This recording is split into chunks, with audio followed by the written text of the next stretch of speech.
E agora nós vamos conversar com o comentarista de política, Reinaldo Azevedo. Oi, Reinaldo, tudo bem? O ministro Luiz Roberto Barroso, do Supremo Tribunal Federal, disse haver um cerco contra o ministro Edson Fachin. Há um cerco, Reinaldo? Boa noite, Amanda. Olha, há um cerco da loquacidade algo irresponsável, né, do ministro Roberto Barroso. A questão é a seguinte: o doutor está inconformado com aqueles que dizem que é preciso que o Supremo reavalie as concessões feitas ao senhor Joesley Batista. E eu acho que é preciso mesmo, Joesley, irmão e os executivos, né, que simplesmente causaram a confusão que causaram, né, e estão agora vivendo livremente em Nova York. É preciso que fique claro que ninguém teve uma delação como essa, né, e o ministro Gilmar Mendes, por exemplo, está entre aqueles que dizem que o Pleno do Supremo tem de avaliar essa delação, e eu acho que ele está certo, porque o polo oposto da delação é o presidente da República. O presidente da República não apenas tem foro no Supremo, como necessariamente as questões que lhe dizem respeito e aos presidentes dos poderes e procurador-geral têm de passar pelo Pleno, pelos 11 ministros. Então, o Fachin decidiu sozinho. Decidiu sozinho, aliás, num caso do qual ele nem seria relator, porque isso não é lava-jato. Né? Então foi tudo ilegal, a gravação feita com o presidente foi ilegal, o uso da gravação foi ilegal, as ações autorizadas pelo Edson Fachin, ilegais, o vazamento togado, como eu disse, feito pelo Fachin também, que liberou todas as fitas, independentemente do conteúdo que tinha lá, todas as gravações, aquela em que tentaram os cretinos me envolver. Então, não há cerco nenhum, há o cerco da lei, isso sim. O Ministério Público precisa ser mais cuidadoso.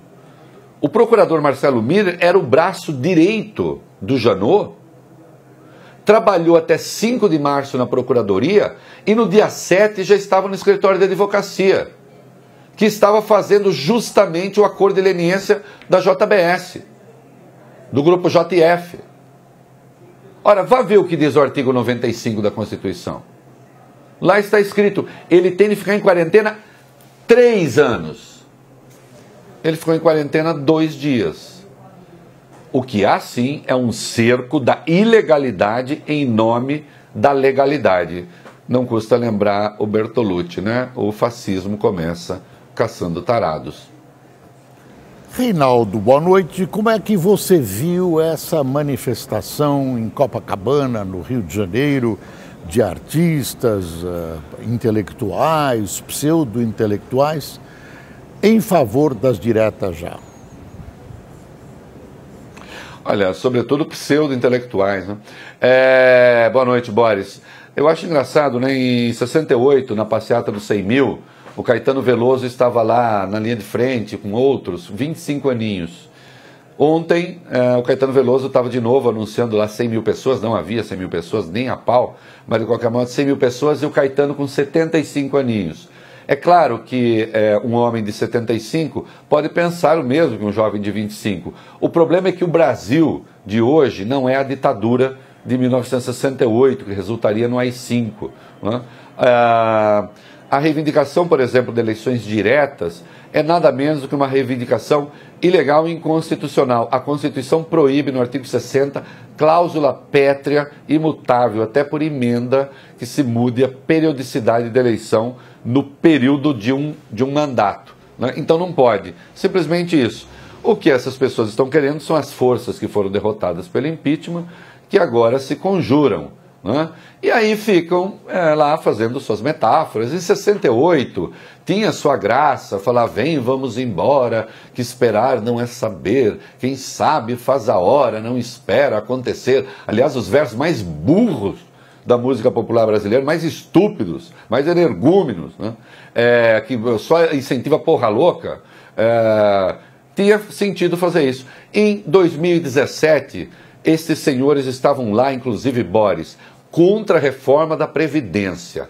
Artista que se manifesta contra a reforma da Previdência, tem, como dizia Zé Guilherme Melchior sobre Caetano Veloso, na década de 80, o miolo mole.